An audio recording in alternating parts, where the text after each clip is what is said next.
Hello friends, Craig Ballard, Raptors Wrap, taking a look at a Friday night game preview, Raptors Celtics.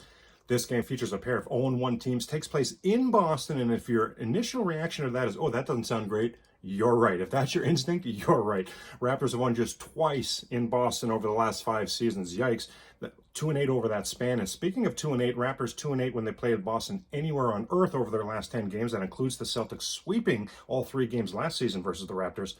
Not a lot to like from the Raptors in their opening game, in particular in the offensive end. Possession after possession just deteriorating into hero ball, and it really was a result of a surprising lack of creativity and strategy on the offensive end. The Wizards a few times even creating easy turnovers for themselves, overplaying at the top of the three-point arc, knowing that the Raptors were just going to come down, run that 3-man weave, dribble handoff at the top of the key. To no success, by the way. Fred VanVleet opened the game with a three-pointer off a really nice set play. Toronto's own Delano Benton hit a half-court three-pointer, so there's 2 for 2. Of the other 32 threes that the Raptors took in their opening game, they made just 5. Holy cow, 7 for 34 in total.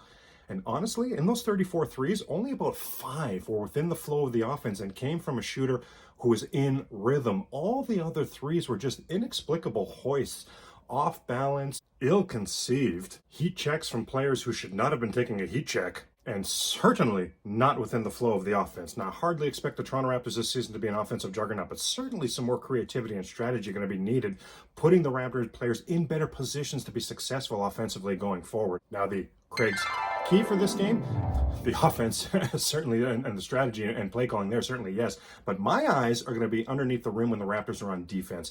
We knew the Raptors were going to have an issue rebounding this season. Worst rebounding team in the league last season. They only got smaller, but it's one thing to not be great at rebounding. It's another to not be as good as you can be at rebounding. And I saw a lot of lazy rebounding from the Toronto Raptors, especially on the defensive end in the opening game.